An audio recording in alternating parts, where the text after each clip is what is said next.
News from the world of sports. All right, well, we just had some breaking news come out just before we went live on air. Luka Doncic is officially going to be out for the remainder of the season. As of right now, it was a couple days ago, we went down with a hamstring injury. Everybody was kind of concerned on what was going to happen with this. Turns out it's a lot more serious than we all kind of thought, and he's going to be out indefinitely.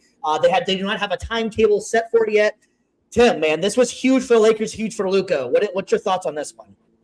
This is tough, man. They were starting to really click. They looked like they had a lot of good things going into the playoffs. Now, granted, I think the Thunder and the Spurs are, eventually going to duke it out for the Western Conference, no doubt. But the Lakers had a nice thing going, and this really takes the air out of their sails. You know what I'm noticing? I know this is hot off the presses. We haven't had a ton of time to digest, but what I'm seeing is what you just said, Stevie. They are being kind of cagey, kind of tight-lipped about timetables, which is not a good sign. If he was going to be back in 2 weeks, they'd be saying that. If he was going to be back for the first round of the playoffs, they would be letting the world know. They don't have a clue right now, which is not a good sign. That means they need to figure out the extent of the injury. They need to figure out how quickly they want to roll out this from this info from a PR perspective. This is not good news if you're a Lakers fan, especially since, the elephant in the room is how much longer is LeBron going to be productive? I mean, this was maybe kind of one of their last shots to have this version of the Lakers make a deep run. This is a dagger if you're a Lakers fan. I don't have any other way to put it right now. Yeah, definitely, man. The Lakers are not going to be able to do nothing without Luka Doncic. I'm sorry to say it. You saw it during that game. Once Luka went out, that game went downhill fast. I think they lost about 25 or 28, something like that. And the heater that he has been on for the last few months, and so has Austin Reeves, which I think that they play very well off each other. It's like a Batman Robin type situation.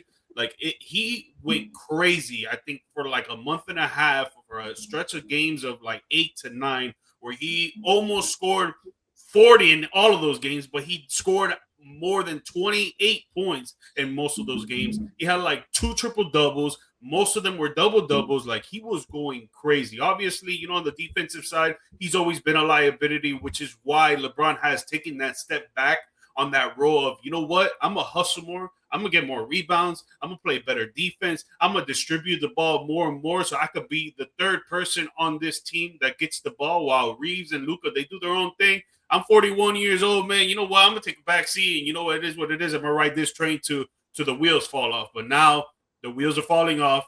Luka Doncic is now with a hamstring injury, which was actually an injury that happened last week or the week before that against the Rockets. But they didn't sit him out because he came on the court and he was like, yo, you know what? I'm good. I could go in the game. He ended up going in the game. But the thing with hamstring injuries, man, and I know this from personal experience, is that they linger. They will not go away. If you have a hamstring injury, unless you get some type of surgery on it, which most likely will happen for him in the summer because he's such a young player and he's such a generational player that he needs to fix that. If he's going through the playoffs with a hamstring injury, I would not be surprised him missing a game or two during the playoffs in the first round. Yeah, I know, and it's wild too because just going on that heater that you were talking about that Luka was just on.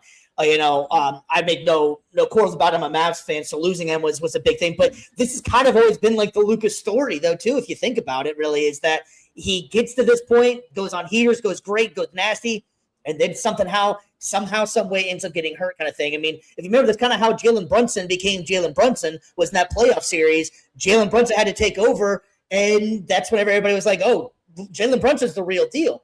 So I hope the best for Luka. I hope he's able to come back because, let's face it, he's one of the most exciting players to watch in the league, and the league is better whenever he's in it. It's such a blow to, like you were saying, Tim, about for the Lakers fans that, man, they really had a little bit of hope left that this could be, like you were saying, the last run on this one.